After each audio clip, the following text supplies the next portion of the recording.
All right. Well, welcome everyone to Global Opportunities for Minority and Women-Owned Businesses. I'm super excited today to have my colleague on the line, Alan Waldo from the Missouri Apex program. He'll really be talking about how to certify your business as a woman or minority owned. And then I'll be talking to you a little bit about what that can do for you. As far as unlocking some reimbursement programs for export promotion at the state level. Without further ado, I will turn it over to Alan. Well, Leslie, thank you so much. I'm thrilled to death to be here today. I have a fairly laid back presentation style, and I've got like 25 slides. And realistically, after the meeting's over, I'm be more than happy to share these slides. So don't feel like you got to take a bunch of notes. And we've still just got the two participants. Is that right, Leslie? Or do we got three? I'm showing two. Two. So if you got like a comment or something you want to question on, answer on immediately, feel free to put something in the chat. And then Leslie, if you want to like interrupt me, that's great. Or if I've just said something you just want to, just feel free to blurt out real fast and say, hey, stop for a second, talk about that a little bit further. As long as we get done by 1 o'clock. So that's the key thing. So with that being said, I will go ahead and start advancing my slides. So Missouri Apex, who we are, we used to be known as what was called the Procurement Technical Assistance Centers, or PTAC, and up to about a year and a half ago, that was our title. We are funded by the Department of Defense via cooperative grant, and the Department of Defense made the decision that they wanted to change our title to Missouri Apex. And because the Department of Defense has guns and because they are our funder, we said, yes, we're really excited by the change. So we have actually officially made the change over from Missouri PTAC to Missouri Apex about 6 months ago. We are part of the University of Missouri Extension's Business Development Program. So our direct partner organizations, and the one that Leslie works with, is the Small Business Development Center.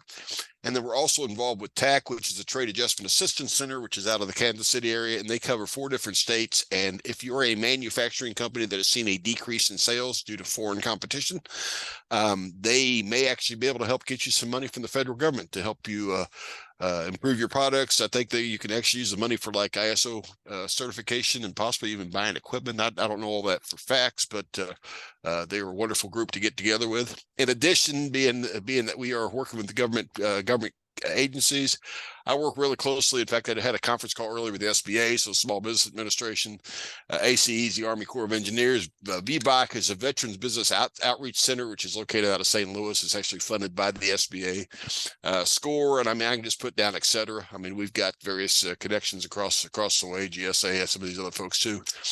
The exciting thing, though, is because we are taxpayer funded. So with us being funded by the Department of Defense, and then me being a University of Missouri employee, our services are absolutely positively no cost. And the important thing about that is that if you are currently in doing business with the federal government, if you currently have a SAM registration, you're going to find out really quickly that people come out of the woodwork that would love to charge you to do your SAM registration for you. And I've seen those charges all the way up to $1,000 to do a SAM registration. If you are paying somebody to do that now, or if you're thinking about doing it and people reaching out and saying, hey, pay us, don't pay anybody. I probably have been through, for example, the SAM registration 1,500 times in over 9 years. So we would be more than happy to work with you.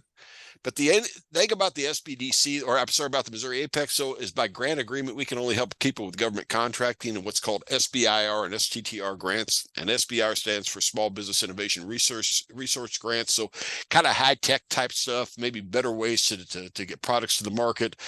Could involve farming, it could involve Department of Defense. You kind of name it, probably Department of Health. I've been noticing quite a bit SBIR from the Department of Health. We also can help out the STTR grants, which is like the second level of the SBIR. And this typically has to do with the universities and actually transferring that knowledge. And we don't just help with federal, but we can help with federal, state, local, and local can include things like public colleges and universities. So for example, MU, I'm down in the Springfield area, so Missouri State University and the Ozarks Technical College. I also work pretty closely because I'm in Southwest Missouri with the Missouri Southern State University in Joplin.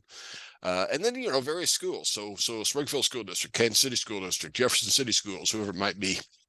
And we are pretty much any area of government contracting you can think of. So for example, registrations, I will mention the SAM registration a couple more different times, but if you want to sell to the federal government, you got to be registered in SAM. We can help you out in MoDOT. We can help you out with Missouri Buys. So if you're interested in selling to the state of Missouri, we can help you registered in Missouri Buys. We can help out with the socioeconomic certifications, which is our main topic today. So for example, the woman-owned small business or the woman business enterprise through the state or HubZone, et cetera, et cetera. Like I said, we'll talk about that in a little bit more detail here in a few minutes. We have a bid match program. So if you're looking for federal, state, local solicitations to bid on, we have a bid match program that will help deliver things to your email inbox. We can help look at solicitations. We've got education. I mean, just about anything you can think of in the way of government contracting, we should be able to help you with or be able to kind of get you pointed in the right direction. So today, the main topic that we're going to be covering is basically the two types of certifications. And I always kind of look at certifications as being in two different boxes. I look at them as being in the federal box and the state box. So the first part of the presentation, we're going to talk about the federal box. Second part, we're going to talk about the state box. Basically the same registrations on the federal side and the state side, with the very biggest change being that what's called a historically underutilized business zone or hub zone is only recognized by the federal government. The state of Missouri at this point does not have anything like that. So as you can see, those are the topics we're going to cover. I'm not going to go in great detail about how to apply for those. I mean, that could be an entire, probably an hour and a half, 2 to 3 hour course in itself. In fact, I'm teaching a course with a little bit more details about that on actually next Wednesday.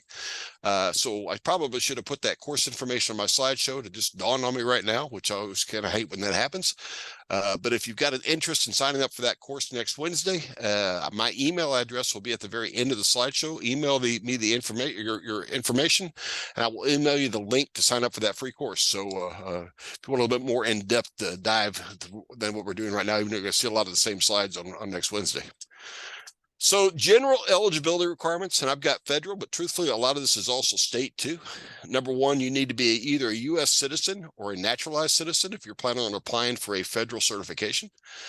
The person has to have direct ownership, and I've got these underlined because we got an additional slides on these, but you have to have direct ownership by a qualified owner and be at least 51% unconditionally controlled. So like I say, I have slides on everything that's underlined there. And when I'm saying qualified owners, that's basically the owner who meets that certain requirements. So in the case of federal and state contracting, it'd be a woman owner, a minority owner, or a veteran owner. The business has got to be for profit. So if you are a nonprofit, which are wonderful and great, there is no reason in the world, number one, for you to become certified. Number two, because technically nobody owns that nonprofit.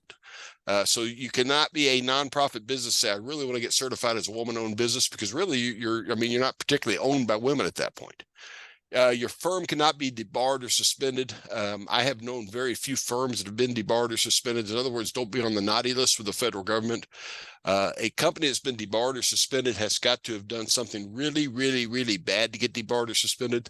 There was a movie that just popped in my mind from a couple years back that had Jonah Hill in it. War Hogs or something that had to do with a really bad firm that was trying to sell bad weapons materials to the United States government based on a true story. That firm was debarred and suspended, even though I think they're now eligible to do federal contracts again. The place of business has got to be located in the United States, or that business has got to show where they make a significant contribution to the U.S. economy. So, for example, you could have a business that sits 10 miles on the southern part of, or the northern part of Mexico, the southern part of the United States. It's a Mexican company, perhaps so their main business is in the United States. You could probably make the proof that they are adding a significant contribution to the U.S. economy. And then you've also got to be small as defined by your company's NAICS codes. And so what is a NAICS code? Is the North American Industry Classification System code. There are over 1,000 NAICS, well, I say 1,000, yeah, that sounds about right. Probably over 1,000 NAICS codes that describe a company. So for example, NAICS code number 561720 is janitorial. NAICS code, like the ones that begin with the ones are all farming. Typically the twos are like construction. The threes are typically manufacturing. The fours are a lot of retail, kind of getting the fives, and it comes into a lot of service type things. Sixes would include things like teaching. So that's kind of the way the NAICS codes are all brought out. So direct ownership. So number one, when I'm saying direct ownership, they want to make sure that the person that is claiming it. So we have two women on the call. I'm going to pretty much base everything on women here. So if you are the woman owner, the government wants to make sure that you hold the highest officer position in the firm. So in other words, you're listed as the CEO, you're listed as a managing member, you're listed as the president. You have got the best title. Number two, they usually like to make sure that your salary is the highest, or a really good reason why your salary is not the highest. So for example, I had a company one time that was wanting to get certified as a WBE through the state of Missouri. The husband was named the president. He made $150,000 a year, some pretty good salary. The wife was named as I can't remember, vice president or secretary or something. She was making about $30,000 a year, and they were not understanding why they were being denied. Well, they were being denied because they want the woman owner to have the highest title and also have the highest salary. And there was really not a great reason for her to have a lower salary, especially one that much lower. I mean, their great reason was probably good to you and I, being that the IRS wanted it that way. But it did not seem to fly with the federal government and the state government. They also want to make sure that the woman owner has control of both the day-to-day and long-term business decisions. So in other words, what you say as a woman owner goes. Nobody else can question the decisions that you're making. If you decide that you would like to sell a piece of the organization, or you'd like to be able to make a contract with somebody, you should not have to go to anybody else to ask permission to do that. They also don't want to make sure you got the managerial experience necessary to manage the firm. So have you been in this industry for a while? Do you, if you're a construction company, they don't expect you to perhaps know how to do everything construction wise, but they want you to at least have a working knowledge of how a construction project goes together. If you're a licensed organization, so in other words, if you're a doctor's office, you're a CPA firm, they make it very clear that the woman owner must have that license. So in other words, if you're a CPA firm and you're the woman owner, but the husband or male has a license, the idea at that point is that if the husband or the male owner goes away, that it's no longer going to be a licensed firm. It's only going to be a CPA firm because the license no longer exists in that firm. They do talk about what they call limitations on employment outside of the business. I mean, you can kind of read the little thing in the italics there about must manage it on a full-time business, devote full-time to the business concern. I usually can, that's one of those things where if you're a fairly brand new business, does not give me a whole lot of heartburn. Typically, they are not expecting you to quit your full-time job to begin working in a company that's just begun. But what they will be looking for, though, is that you do have some time that you can devote to the company. And that as the company continues to grow, that at that point you will at least give some consideration to quitting your full-time job and becoming full-time in the company. If there are other owners or members who don't meet the specific qualifications, so in other words, why don't we say that you're a woman owner? And once again, we'll just say that so when you have a husband, your husband also is involved in the firm. Once again, if the husband can nix a decision, then they're going to make the decision that it's not actually owned by a woman company. It's not actually a woman-controlled company.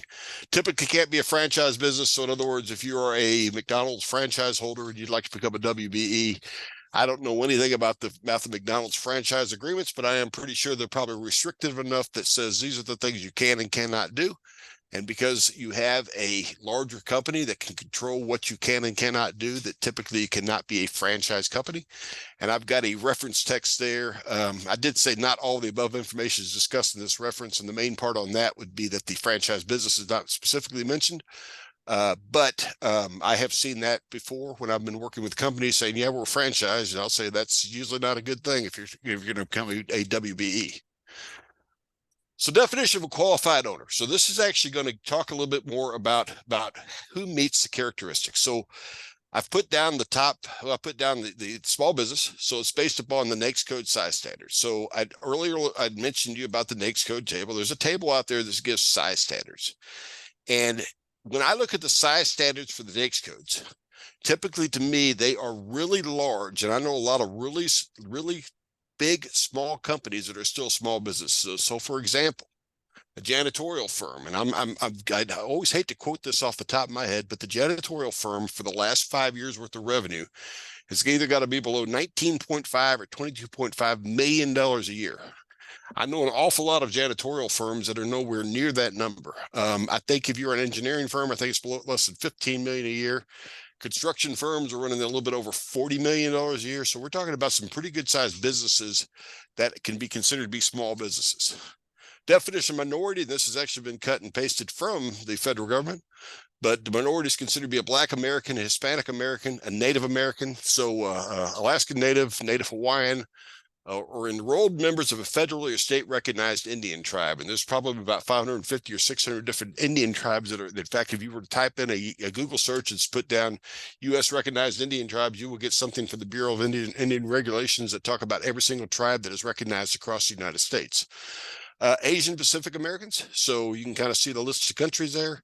And then a little bit further down the list, you got subcontinent Asian Americans, and those are folks from Pakistan, Bangladesh, India, Maldives, Nepal, various places. Probably a lot of fun to go visit. But you will see that those are who are considered to be minorities according to the laws of the federal government. Veteran. Term veteran, as you can see, means a person who served in the active military, and we're talking naval, air, space service. I mean, they've now got the brand new Space Force, which started a couple of years back. They were honorably discharged. Service disabled vet. And of the two qualifications, if I'm working with a veteran, the first thing I will always ask is, are you considered to be service disabled or not? Because I hate to say this, United States government, unless you're working the VA, really does not care if you're just a veteran. They're only concerned if you're a service disabled vet. But they're talking there about basically what a disability means and getting a rating from the Department of Veterans Affairs. And you can see the little box that I put there. You can actually get a 0% rating from the Department of Veterans Affairs and still be considered to be service disabled vet. The 0% rating is given to folks that may not be showing conditions as of today, but they may have had some hearing loss. There may be some post-traumatic stress syndrome that they're becoming concerned about. But a service disabled vet is a 0% rating or above. And then the woman, of all things, is not as well defined as some of the other ones. But what they're talking about when they're looking at a woman, the proof, however, they say is a birth certificate, certificate of naturalization, unexpired U.S. passport, consular report of birth abroad of a U.S. citizen. So there's a checklist that the SBA's got out there as far as who would be considered to be a woman. But that's the definition of woman as it sits today. Or actually, I did the slideshow about a month ago, as I said about a month ago. Economic disadvantage. So there are certain certifications that you can get that you've got to be both socially and economically disadvantaged. So we've talked about social disadvantage is typically considered to be a minority. Economically disadvantaged, though, falls underneath these guidelines for the federal government. And once again, these are pretty good sized numbers. So the net individual worth of the qualified owner, not including the equity in the business, not including their equity in their home, has got to be less than $850,000. It also does not count retirement accounts. That if you cannot touch the retirement account without a penalty of some type.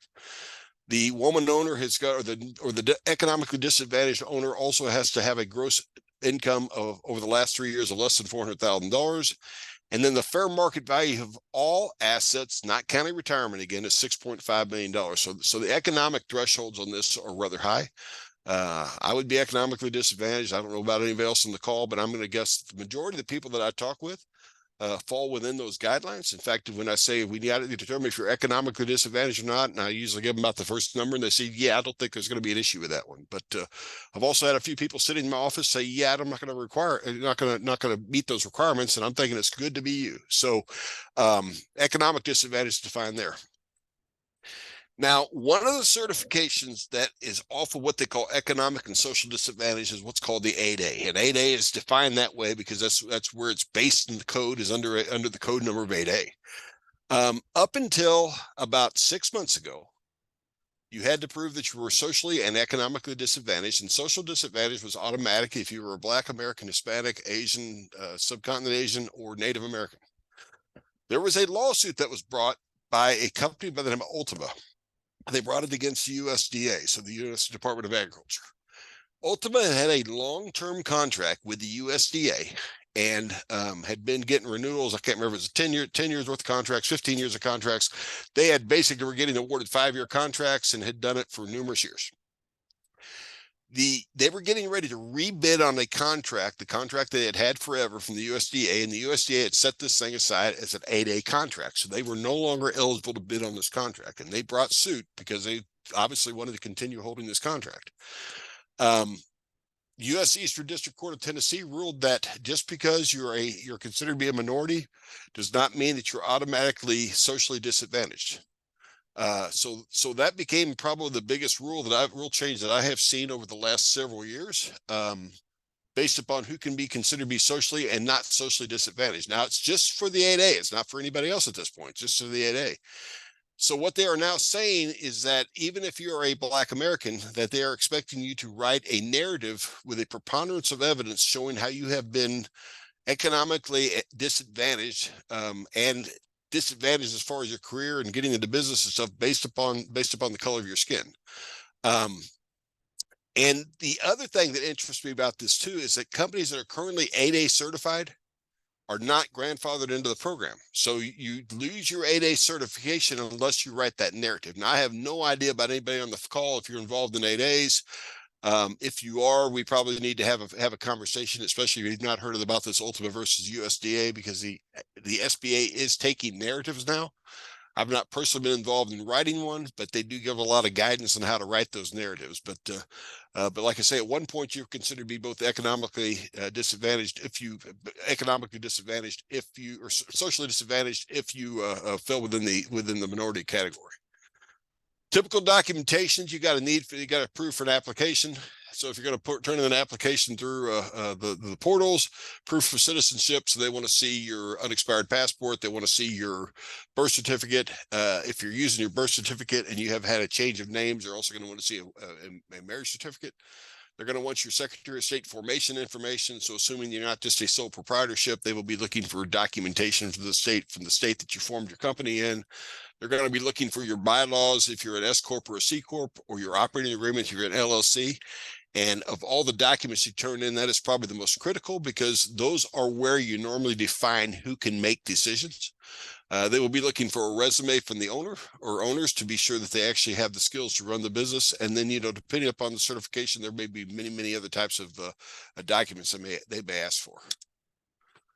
HUBZone, I kind of mentioned earlier, forgive my drawing of the map there of Missouri. I never did pass drawing too well in kindergarten, and obviously has continued that way. But HUBZone is the one federal certification that is not based upon the qualified owner having either be a minority, a service disabled veteran, or a woman owner. It is based upon the location of the business, and it's based upon where at least 35% of the employees live. So this HUBZone map here that I've done for the state of Missouri shows that there's quite a bit of HUBZone on the southern part of the state, not near as much on the northern part of the state. But the reason why they define something as being a HUBZone is based upon it being a rural county. So you've got lots and lots of rural counties, especially in the southern part of the state. Also, maybe it's a little bit lower income levels than the rest of the state, and a little bit higher unemployment levels. And then, so if your business sits within a HUBZone, and 35% of your employees live within a HUBZone, then I usually will make the recommendation, if you're registered in SAM, that it probably makes sense to go ahead and try to get the HUBZone certification. So our federal certification is really worth it? Maybe, maybe not. I mean, let Apex or let my office or one of the offices across the state kind of help you determine. Positive side of it is the federal government will do what they call set-aside. So I realize this is talking more about exporting here, but if you're looking to sell to the federal government may do a set-aside for a woman-owned small business, or for a veteran-owned small business, or for a HUBZone business, or a 8A business. And what all that means, plain and simple, is a set-aside is that the contract has been set aside, so nobody else can bid on it or be awarded that contract than that person that meets those requirements.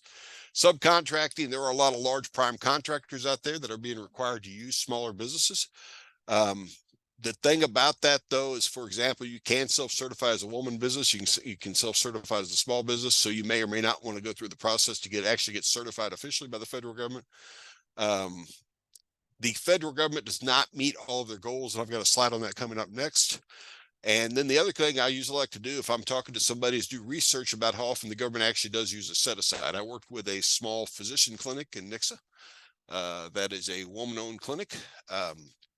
We had the discussion. We got them registered in SAM, and then we had the discussion about if they should become a woman-owned small business or not.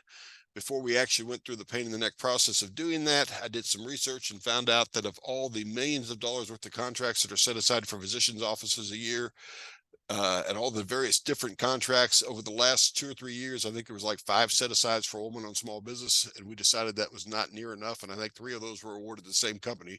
So knowing the pain of going through that certification and that process, we made the decision that it was not worth trying to get WOSB certified, but they can still claim that they are a woman-owned business. So once again, the importance of federal certifications, contracting goals. You will see that the pink is the goal, the blue is the achievement. And these are from 2022 across the entire federal government. So if the pink on the left side is higher than the blue on the right side, then they are not being met. So for example, the woman-owned business is a 5% a goal. Not knowing that exact number, it's about 4.7 or 4.8%. Disadvantaged small business, so basically minority-owned business. The goal was about 11%. That has been raised by President Biden under an executive order. And it's going up to 15% in the next couple of years. But as you can see, that's still being met. Service disabled veteran-owned small business it's 3% goal, and it's almost 5% on what's being sold. But the hub zone is the other one that these goals are not being met. So I think there's some probably importance if you're looking at becoming certified, kind of looking at this chart and saying, hey, look, maybe we should become hub zone certified if we're eligible, because the government may have a little bit more interest in dealing with us or buying from us if we are hub zone certified. So that is basically the federal stuff. Like I said, I brazed over that in a hurry. I could have gone into probably an hour discussion. I mean, the discussion that I will have next week will be a little bit more of the specifics of the program, things like that. So I'm going to stop for 1 second, though, to see if anybody's got any questions, because I kind of hate to transition from federal to state without giving somebody an opportunity to ask the question. And I actually was given a Christmas present this year, and the Christmas present is my ability to remember things. My ability to remember things, or why I walked in the kitchen, is nowhere near my ability to recall 1980s song titles and song lyrics. If you're kind of like me and you got a question in your mind, it's usually best to get that question asked now, because 5 minutes from now, you're going to be saying, what was I going to ask? So does anybody have any questions? And if you want to just take yourself off mute, I'd be more than happy to have you take yourself off mute for a second too. In fact, I'm going to stop the slideshow for a second if I can. See if anybody's anything in the chat. Denise, Ruby, Maria, anybody? Oh, come on, guys. I can't be doing that good of a job. Better you're sleeping. Okay, I'm going to give the count of 3, then I'm going to share my screen again. But at the end, I'm going to call on each of you individually. So there, you're not getting by that easy. Okay, I'm going to start up the slide again then. So from current slide, here we go. State of Missouri. Yes, I'm a better map of the state of Missouri than I did. Okay, Woman Business Enterprise and Minority Business Enterprise, WB and MBE. This are specific certifications, and you can be both. You can be an MBE, you can be a WB, or you can be a combination WB MBE. And it's a formal application process through what they call the Office of Equal Opportunity. I've got the slide. I've got the link to the slide there, or from the slide there to the Office of Equal Opportunity. Thing about state certifications, I had mentioned you on federal certification, you actually have set-asides for contracts. There are no set-asides for state work. They do have preference points that they will give, or bonus points that they will give, but there is no such thing as a true set-aside. So in other words, the state of Missouri, at least at this point, will never come out and say the only people who can bid on this are a woman-owned company or minority-owned company. But the state of Missouri is pretty serious about this, though, too. They are encouraging prime contractors on many, especially I see them on construction contracts, to try to find MBE, so Minority Business Enterprise, WB, Woman Business Enterprises, and SDVE, which stands for Service Disabled Veteran Enterprises, to work with. If you cannot find one to work with, they would like to actually make sure that you took the time to try to find somebody to work with. So WB, MBE process, I am really happy right now with the folks at the WB. Diana Hilliard is the person that's in charge of the program. And I've been at this job now for going on 9.5 years. And Diana, I think, is very, very out there with folks. In fact, she and I have given a couple presentations together.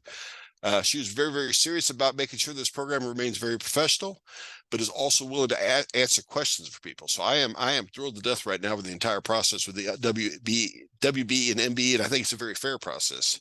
But the process is a very detailed application, which you fill out online.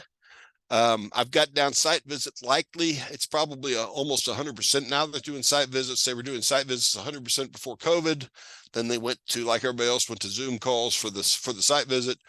But I think they're now back to the point where they're almost doing 100% site visits. And that doesn't really particularly bother them. For example, if you have a home-based business, I don't know if they'll come to your home or not, but they may find a neutral location in the community, at least maybe a coffee shop or something, to have a conversation with you. A lot of documentation. I've got much more documentation than the WSB, and the WSB doesn't have a whole lot of documentation. But there is a lot of documentation, and I've got kind of a list on the right side there. It's not an all-inclusive list of the documents they're looking for. And if your company is less than 1 year old, and number one, I'm not 100% sure you should be applying for it. Even I work with folks that do. They will look for a business plan, but it's not kind of the business plan like you'd have to present in order to get funding or financing for somebody. But for example, they're going to want your driver's license, your birth certificate. Once again, they want to look at your operating agreements and or your bylaws, because once again, that is a key document that is out there proving who actually runs the company.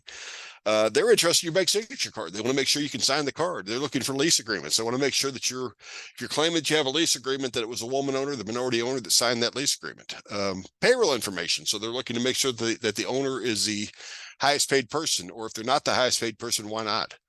Org chart, so an organizational chart, and don't fret over too much over organizational chart. I've helped create numerous of those now. Business information, business insurance information, sign affidavit. But the really nice thing is once you've turned in a clean application, so if you were to submit an application today for this process, what I have been finding somewhere within 2 to 3 business days, you will have a recap from the state saying these are the documents that we need to get from you in order to continue processes this application. Once you get those documents to them, it's taken them about 1.5 to 2 months to kind of go through it, ask you additional questions, and set up the site visit. So the turnaround time for this is 2 to 3 months, which is astounding. Now, I did not mention this in the federal discussion, but right now the turnaround time for a woman-owned small business with a clean application turn in is running somewhere between 9 and 12 months. Awful. The turnaround time for a service-disabled veteran-owned small business by the federal government is wonderful. It's somewhere between about 2 to 4 weeks, and the turnaround time for a HUBZone certification is running the 3 to 5 months at this point, which to me is pretty good time. Also, I mean, you got to think about government time as compared to our time. So, if you get something done in 2 to 3 months at the government level, you're actually seeing warp speed at some points. And I said that out loud. Oh well, it's okay. Service Disabled Veteran Enterprise, SDVE. Once again, it goes through the Office of Equal Opportunity. If you have a veteran in your life, if you're a veteran yourself, number one, I thank you for your service. But number two, this is probably the simplest application process you will ever see. They have not, even though it's been taken over recently by the Office of Equal Opportunity, they have not changed the process. There is a signed application where you give some various information about your business, addresses, email addresses, website, a narrative about what your business does. They're looking for what they call your DD 214 discharge paperwork. So that's your honorable discharge paperwork. If you've been in the military, you know that very well. I'm not a military person myself, but I have the honor of working with many vets.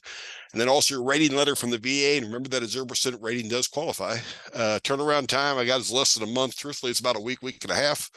And once again, there are no set asides or bonus points for that. So like I say, if you've got a veteran in your life, or you're a veteran yourself, and you've got a rating letter of some type, it's probably worth to at least get registered through this process. On the federal side, it's now being done through the SBA. On the federal side, though, like I said, this would be something that would be covered a lot more detail on Wednesday. But you actually have access, if you have been documented by the federal government, to have access to what they call the state access property. So there's an opportunity perhaps to buy a desk or maybe a tractor or something in the state of Missouri at a highly discounted price for things that the state government no longer needs to use. I'm not saying it's great stuff, but it's stuff out there. DB, Disadvantaged Business Enterprise. So MBWBE is mainly through the state of Missouri. The DBE is typically when you're thinking about transportation. So the certifications for the DBE are through the MoDOT, so the Missouri Department of Transportation, Kansas City International Airport, Lambert Airport out of St. Louis, and then the Bi-State Development Company out of a corporation out of St. Louis. They're the ones, for example, manage the MetroLink up in St. Louis area. So you apply through one of those 4 different bodies. I typically, when I'm working with it, I normally are working with MoDOT, just because I'm not in St. Louis or Kansas City. I'm out of Springfield, and MoDOT seems to be the most likely candidate for me to work with on that. Requirements, once again, owned by a U.S. citizen. You have to be defined as a small business. Their definition is not tied to NAICS codes, but they're looking at your average gross revenue over the last 3-year period as being $30.4 million or less. So once again, a fairly large business. You got to be for profit. And then once again, you got to be 51% unconditionally owned and controlled by a socially and economically disadvantaged individual. Social disadvantage, the big difference that you will see between that and the federal government is not only can you be a minority, but you can also be a woman and be considered to be socially disadvantaged, or and you probably could write the narrative for this, but disabled. So somebody that's severely disabled, blind, perhaps in a wheelchair. I mean, I don't want to go into what would qualify as a disability, but you have to be able to kind of prove with the federal government how that would qualify. You also have to pretty much do the exact same thing for the DBE to kind of show if you're disabled, how that has affected your ability to do business in the state. The economic net worth, though, is a heck of a lot less so than it is at the federal government. You're going to see that the total number there is $1.32 million. Once again, though, that does not include the value of your house. And I don't think it also includes the value of your business. So, I mean, a much more workable number, or a much lower number, still one that a lot of people are not going to fall underneath that $1.32 million. And I've got a link there that kind of takes you to transportation.gov, which is actually through the United States government. The nice thing is if you get certified as a DBE by the state, then you're also considered to be certified as a DBE by the U.S. Department of Transportation, because the application that you are using is the same application across all 50 states. And if you were going to apply, I'm not sure you can apply directly with the U.S. government, but if you had that opportunity, that form is actually put out there by the U.S. government as being the form that you got to use. Two separate applications. Through and I say maybe through an online portal. Missouri Department of Transportation, you actually upload through kind of a repository. I've not ever looked at bi-state development, but I have looked at Lambert. I have looked at KCI, and they've actually got more of an online application process. Business information documents are so much like the required for the MB and WB application. In fact, there's, off the top of my head, I am not thinking of anything or very little that is different from the MB and WB application documents, and nothing really worth talking about. You know, one thing I don't think you have to show, for example, if you've been in business less than a year, I don't think the DBE application requires you put in a business plan. That may be one of the biggest changes. Personal net worth statement is very detailed. It's probably about an 8 or 10 page form. It's going to ask things about like jewelry and furniture and pretty much anything that you own. So if you got stock certificates, equity in your house, even though that's not counted, but if you got rental property, they're going to count that into the scenario. But there's a lot more information. I just put down the MoDOT stuff. But if you had an interest, for example, like applying through Kansas City, KCI, if you put in KCI and DBE application process, I will promise you that something will pop up that will catch your eye, and you can click on that link and find out a little bit more about it. So does the DBE actually make sense? Once again, there's not set asides specifically for a DBE application. I have to put on my glasses because this is a very small table. But this is back from, so this is about 3 years ago now. Back from April 16th of 2021, these are all the active bids that were going on for construction projects in that month of April. And you're going to see that the awarded amounts, so the very top row there is got, actually I'm going to take let's go down Emery Sapp & Sons, the third one down, Audrain counties up around Mexico, Missouri. They had an awarded amount of $1.554 million for some type of road project. Looks like on Highway 54 and J. The DBE participation goal was to 5 different companies, Columbia Curb and Gutter, Construction Anchors, yada, yada, yada, all the way down to Silver Eagle Construction Products. I have no idea what these folks provided, but the percent DBE goal was 7%. So if you take the entire awarded amount of the contracts, and just looking off the top of my head, it looks like about 20, maybe $25 million worth of contracts. Roughly 3.5 million of that was awarded through the prime contractor to these DBE companies. So is it worth it?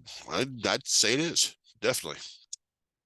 The other thing, and I don't know, like I said, I don't know anything about what y'all are doing as far as what types of businesses y'all are involved in on the call, but there's also what's called ACDBE. DBE is a disadvantaged business enterprise. The AC is airport concessionaire. Basically the exact same requirements as DBE. They're only awarded in the state of Missouri by Lambert or by KCI. You're going to see a little bit different size standards. So you're going to be considered to be a small business if your revenue over the last 3 years, instead of that 30.4 million, is at 56.42 million. Kind of cracks me up. If you're a pay telephone company, you got to have less than 1,500 employees. Car dealerships, less than 350 employees. What the importance is of the ACDBE, though, is that, for example, you'll see in the bottom right picture, the Hudson News. If you've ever flown out anywhere, you will notice these big national chain places where you can buy overpriced snacks and overpriced, well, probably fairly priced t-shirts, but very overpriced snacks. They a lot of times will have ACDBE participation goals where if they can prove that they're buying things that they're selling in their shop from local companies or ACDBE, they can help meet those goals. In addition, for example, I know with the new terminal of in Kansas City, and I'm not really 100% sure if that's been opened yet or not, they were making some discussions about the ACDBE goals that they had, and there was a lot of like little coffee shops and stuff that are actually owned by Kansas Cityans that are, if they're not already open, will be opened up in the terminals. And a lot of those folks were ACDBE eligible. And, one other thing, like, for example, like car dealerships. So if you've got a car repair company that might be able to work with an Avis or a Hertz or a Dollar, and maybe be able to do car repairs for them. There may be a way that you could get the ACDB and then reach out to some of these larger companies and say, hey, look, if you're in the Springfield area, in the Kansas City area, I am an ACDBE certified repair shop, and I would love to do some of your business. So with that, I'm at the end of my presentation, and there is my contact information.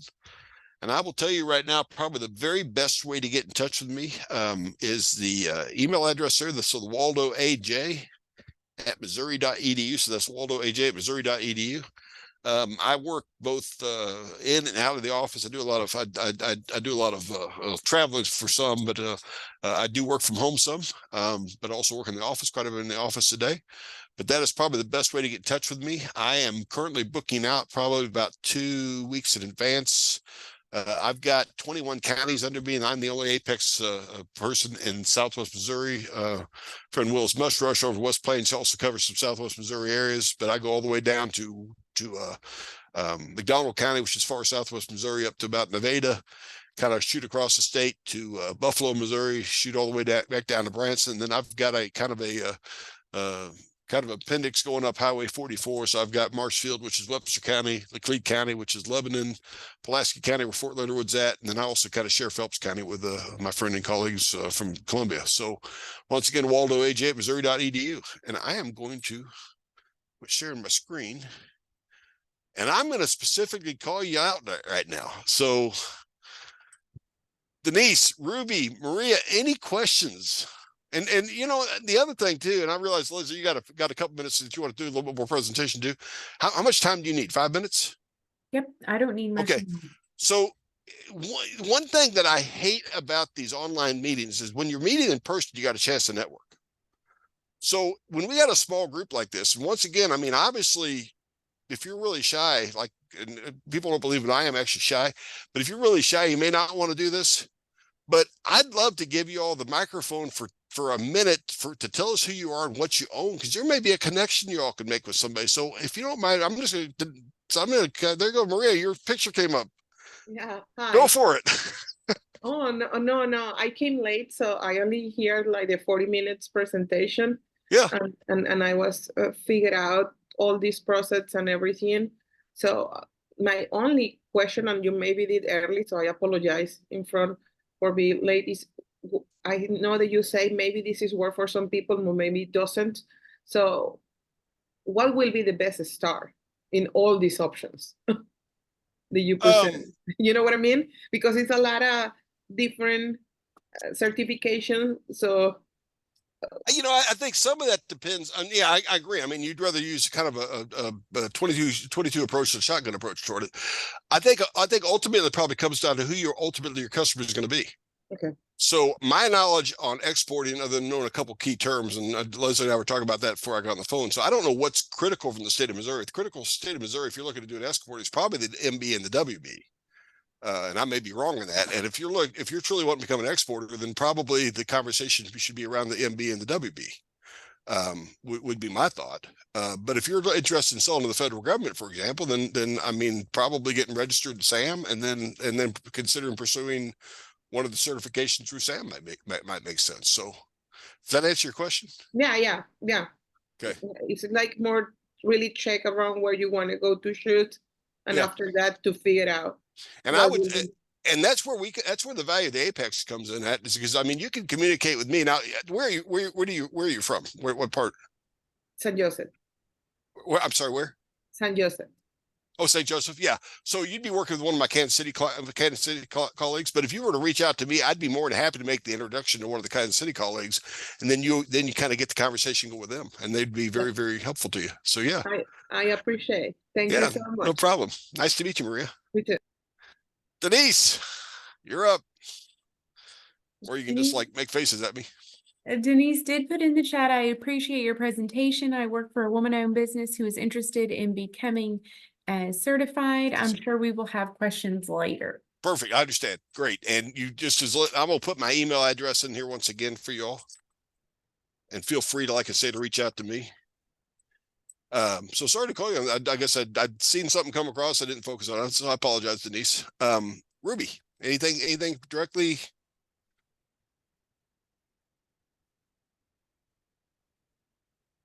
Well, Alan, thank you so much. I know I always learn so much, and being a partner program, just really appreciate your time and willingness to walk through all of the details there. And I think the upcoming webinar would be a good one for folks to join. You said that's happening next Wednesday, is that right? Happens next Wednesday, and I will try to find real fast the link for that and put it in the chat while you're talking, Leslie. So okay, perfect. Well, while you're looking for that, I will go on ahead and just jump into my portion of the presentation. I'll be very quick. But I did want to highlight some of these opportunities, and then we'll include my info for you if you'd like to connect. I don't have a PowerPoint today. I just wanted to walk through some of this with you, but we will start, and I will share my screen here. So to give you all a little bit of background on me, I am our International Trade Director for the Missouri Small Business Development Centers. And what that means is I help companies that are interested in exporting their products, so sending their products to another country. I help them navigate that process, from everything from understanding if you're ready to do that to executing the final sale. We work primarily through one-on-one counseling. Everything is kept confidential. So that's just a little bit of background on me. The program I wanted to talk about today that really dovetails with the certifications Alan's been telling us about is this Global Market Access Program. Now, this program is offered through the state of Missouri, the Department of Economic Development, as you can see here. And this program is in place to help companies that are exporting leverage their dollars that it takes to get a product overseas to export. And so what that looks like is, maybe you want to attend a trade show, and that can be a foreign trade show, so a trade show in a different country, or a domestic trade show that has a lot of foreign buyers that come to it. But, it can easily cost you $10,000 to get a booth at that trade show. Well, this program is in place to help you get 50% back on your investment through reimbursement. And not just for trade shows, but if you wanted to attend a foreign trade mission. So what that is basically a business trip with a number of different other businesses where you're meeting with foreign buyers that are interested in your product in a foreign country and kind of beginning that conversation.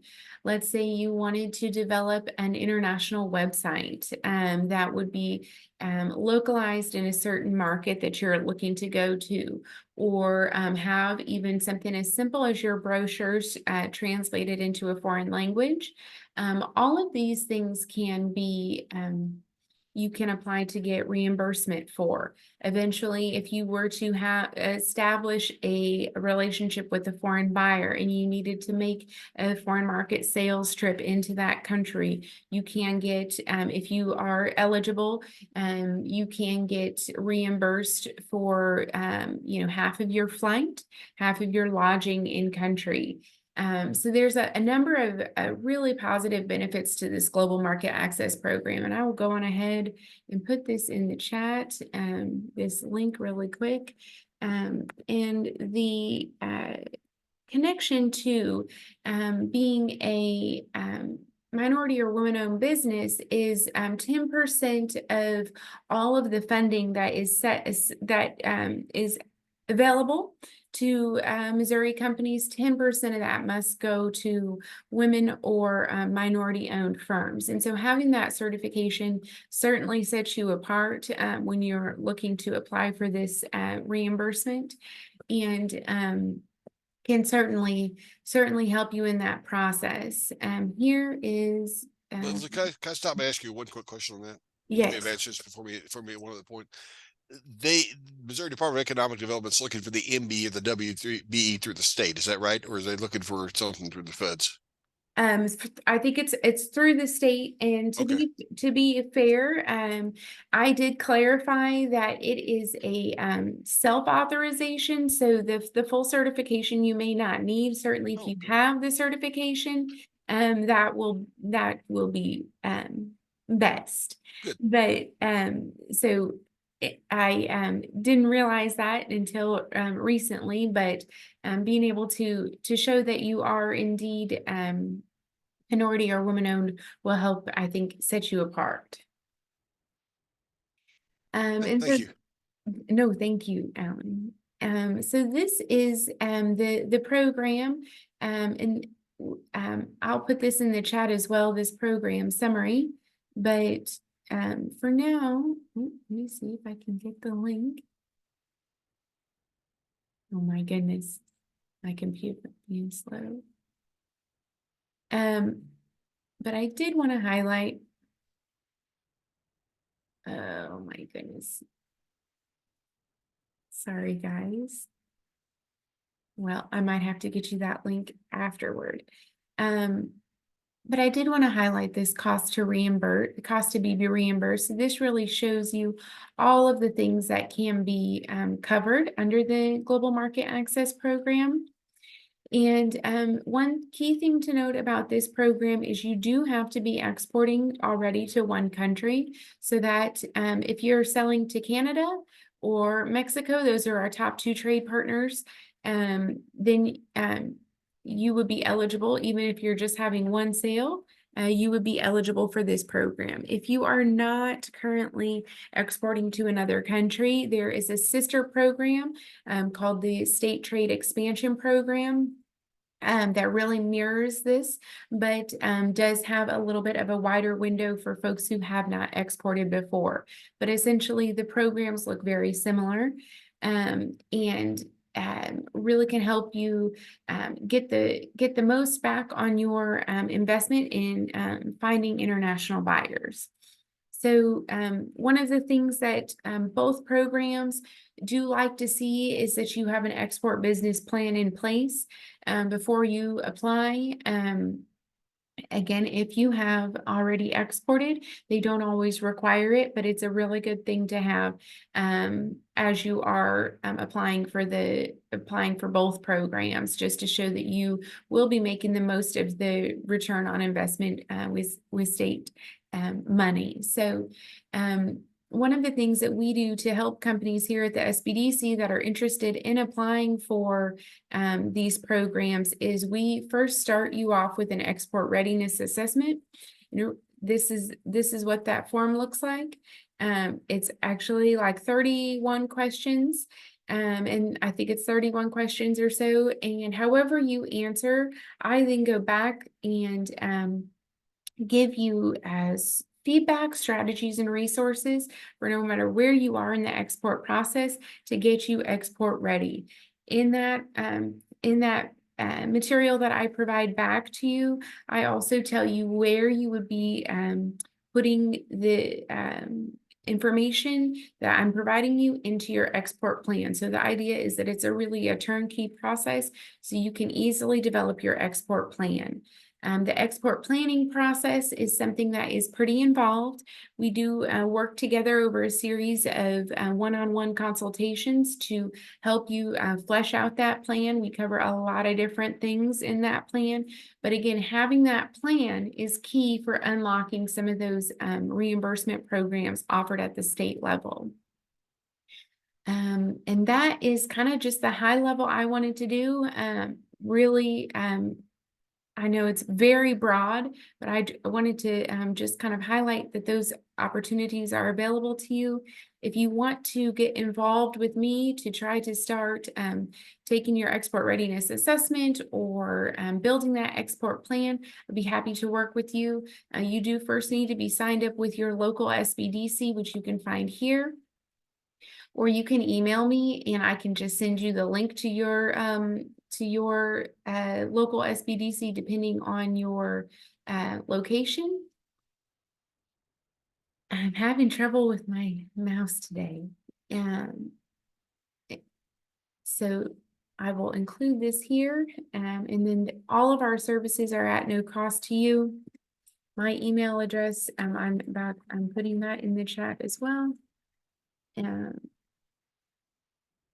But anyway, would love to work with you all to flesh out your export plan, see if you're ready to export, see how we can get some of that money that would be back in your pocket if you are accessing the global marketplace. So I know that was very quick and we are running right up on the hour, but if anybody has any questions, I'd be happy to answer those. And then again, Alan and I do work together. So if you have any questions about anything Alan went over, I'm happy to connect you, or you can find his email in the chat as well. And I'm assuming we got everybody's email address from the today presentation. Yes, Okay. in the registration. Yeah, I'll forward it. So I like I said, I tweaked my slides a little bit. I'll send those to you here in a little while, and you can share the slides with everybody that Okay. attended. So perfect. Okay, perfect. All right. Well, I'm happy to stay on if anybody has any questions, but I also understand we've all got busy schedules and want to get back to our days. So anyway, I thank you all for attending, and certainly, Alan, thank you for providing that fantastic overview. Thank you so much, Leslie. All right. I will go on ahead and Everybody stay warm and stay safe. Yes, yes, likewise. I think we're about to get hit with some weather. So And go Chiefs. So oh well. yes. See y'all. Bye. Thanks. Bye.